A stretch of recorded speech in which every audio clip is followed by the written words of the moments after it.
Most people think the answer to fixing their patellar tendon pain is just more rest.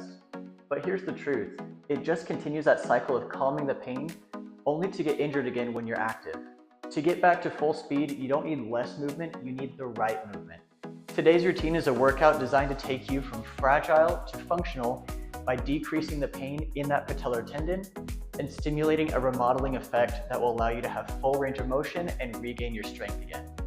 All you need for today's exercises is a step and a dumbbell or a kettlebell that you can hold. If you don't have access to this equipment, that's okay. You're still going to be able to have that pain relieving effect and stimulate that tendon remodeling. We'll have some modifications for you as we go along. And remember, if you like having professional guidance to help get you out of pain and keep you feeling that way, join our community today of people trying to live active, healthy lifestyles and subscribe below. Let's get started. So the first thing we're going to be doing is just a light warm up for the legs. We're going to start with some high knees, just trying to get a little bit of movement in there. We'll go about 30 seconds here of high knees, and we'll just get a couple of butt kickers in there. Just trying to get a little bit of movement for the knees, warm up the quads, warm up the legs. After this, we're going to start into that pain relieving effect. And what we do with this is isometric exercises. So isometrics aren't just for an exercise to torture you at all, but we're going to be doing some wall sits. And the reason for this, as we come down, we're going to go hold this for 30 seconds to 45 seconds. We're going to shoot for about 45 seconds this first round. Try to come down as low as you tolerate, hold that position. But the reason that we're doing this here is to be able to stimulate that pain relieving effect. So in the tendon, in that patellar tendon, in a quad tendon, wherever you're having that pain, there are pain receptors that are in that area. And if we can get near that pain receptor site, so kind of where you're having that tension or that irritation, this helps to retrain that nervous system to allow that range of motion and to signal, we're okay. We're not in danger. We're not stressing anything outside of it. And it helps to remodel that. The other thing is that it helps to calm the symptoms and calm the pain for about 45 seconds. Or for 45-second exercise, we'll calm it for about 45 minutes. So that's why we're going to start with this today. So that way our loading exercises are going to be more effective and help you to have more lasting results. We'll just hold a couple more seconds. And good. Okay. Coming up, we'll come back into a couple more of those high knees. We're just going to rest it for a second here. Let those calm down. We're going to go 3 rounds there of those wall sits. And by doing that, hopefully stimulating a little bit of that pain relieving effect. If you are having pain at all during this workout, a little bit of discomfort is normal as far as quad tendon and patellar tendon pain goes. So just pay attention to it. But you should start to notice improvement in your range of motion, or maybe a decrease in pain as we go throughout today. But pay attention to everything as we go. We'll allow that to calm down a little bit so that we have energy. And then we'll go back to that wall sit. And here we go. So we'll come back over, another 30 seconds. Hold it as long as you can. If you're not quite able to get all the way down to 90 degrees, that's okay. If you start to feel your discomfort here, just go down to there, but just find your tolerable, manageable range and go to that point. We'll hold here.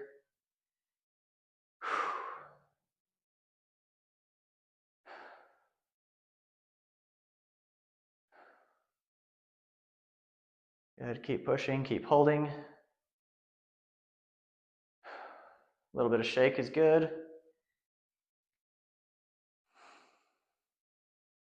A little bit more, a little bit more. We'll go about 5 more seconds here. And good. Then come back up. Loosen out that leg again. There are ways that you can get that same isometric effect, that pain relieving effect, if you're out working out in a gym or don't have access to a wall, whatever it is. If you have a leg extension machine, you can do the same kind of deal. The main goal is just to have a heavy weight, so that way if you're doing a leg extension, you're able to set that up really heavy, kick your leg out into it, and the weight's not going to move, the extension machine isn't going to move, but just holding that position and getting that isometric, or just a high kick without any movement, just being able to do that helps you provide that same kind of pain relief that you would get with a wall sit. Another way that I'll do that sometimes if I don't have access to a gym or anything like that, you can just take a seat in a chair, strap a belt around. This is kind of a really rudimentary way of doing it, but strap a belt around the chair and around your leg, kick out into that belt. You get the same kind of, it's not going to move, but you're able to put force and put load through it. And hold that again, 30, 45 seconds. Go 3 to 5 rounds of that, just like we're doing here with the wall sits. I'll go one more. Get down to your position.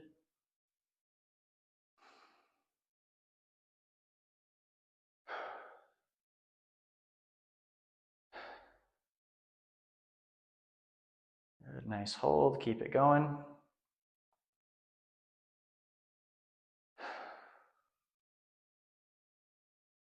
Concentrate on your breathing if it helps. Try 5 more seconds. If you're an overachiever, you can hold it for another 10. But if you're like me, we'll end it right there. Okay, so we're going to have a couple loading exercises to stimulate that remodeling for your tendon. To be able to do this, we're going to have a double leg exercise and a single leg exercise. We're going to start with the double leg. So if you grab a weight, you can. If not, we're just going to be focusing on full range of motion, whatever that is for you. So we'll start here. You're going to come down into a squat, but the main focus here is your tempo. So you're going to have about 3 seconds coming down, 2, 3, pause, up, 2, 3. We're getting time under tension. The time under tension is what really stimulates that remodeling for your tendon. And again, if you're having pain before you get down to your elbows to your knees, that's okay. Go down to where you can and then push back up. So everything is going to be individualized here.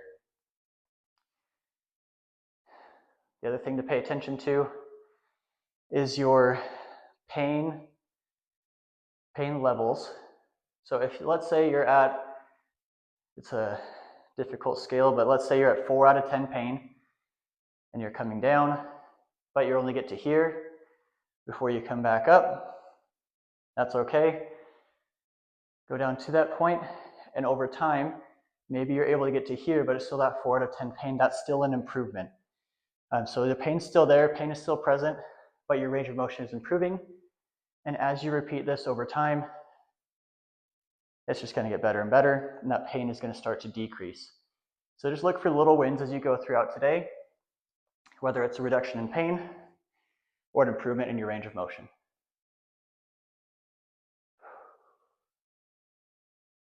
Good, we'll go 2 more.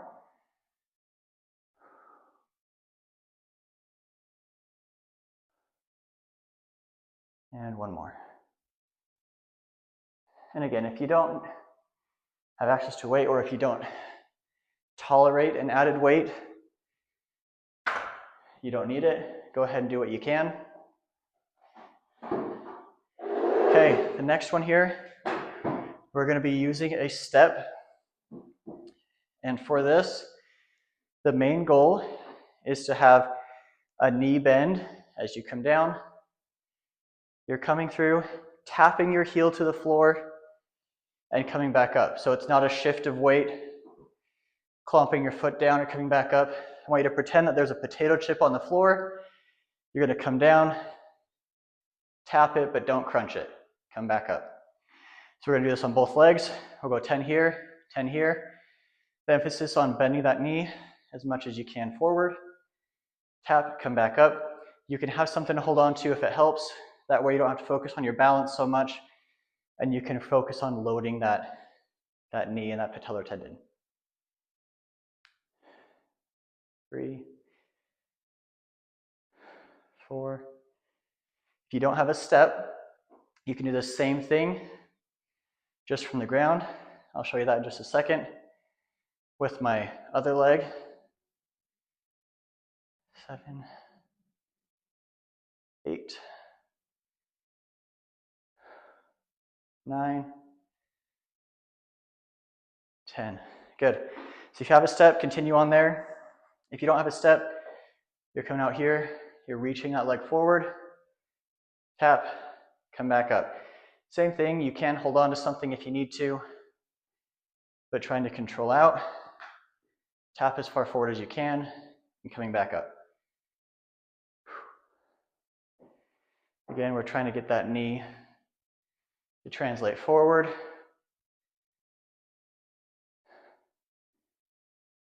Far out as you can. We'll go 3 more.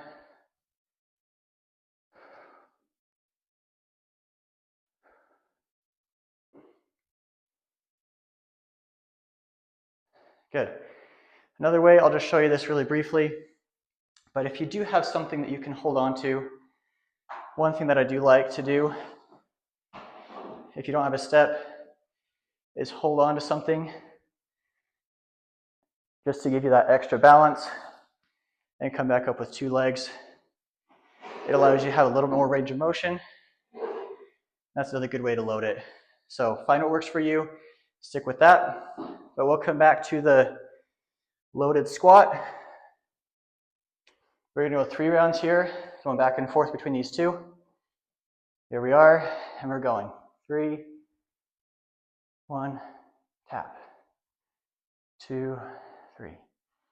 1. 2.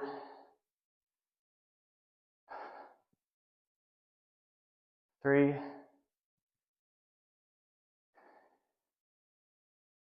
4. 5. 6. 7. 8. 9. 1 more. You got it.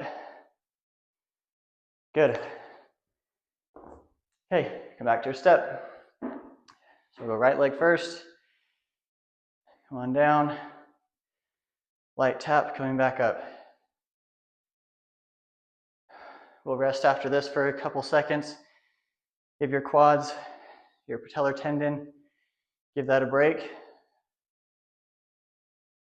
That way we have good, efficient movements every time, making every rep count. Make sure here that you're not dropping down super fast. We want slow, controlled movement and coming back up. Again, it's that time under tension that's really going to make a difference. And again, here, a little bit of pain, a little bit of discomfort's normal. But I want you to go through whatever your tolerable range is. We'll go 1 more. Tap and back up. Okay, left leg. 1, 2, 3, 4, 5, 6, 7, 8. Reach out as far forward as you can. 9. 1 more. 10. Good. Okay. Take a little deserved rest here. Wait for a second. Let your legs calm down. And we'll get back to it. We'll go 1 more round. Those deep squats there. Going through full range. Nice slow control. Remodeling those tendons. And kind of think about how you're feeling now versus how you were when you started. Were you able to start to go down a little bit lower? Maybe your pain's decreasing. Take those little wins and build on those in the coming days, in the coming weeks. Because when it comes to tendon remodeling, that patellar tendon, that quad tendon, whatever tendon it is, there's no such thing as a quick fix. It will take a while, but there is such a thing as a quick win. So take those wins, let them stack until you get to that lasting fix. So let's go. One more here. We're going to come to the dumbbell, kettlebell, whatever weight you have. Hold that here. And we're going. 3 and up. There's 1. 2. 3. 4. Make sure best you can that those knees are not caving in on you. Staying nice and strong. Good foundation. There's 6. 7. 8.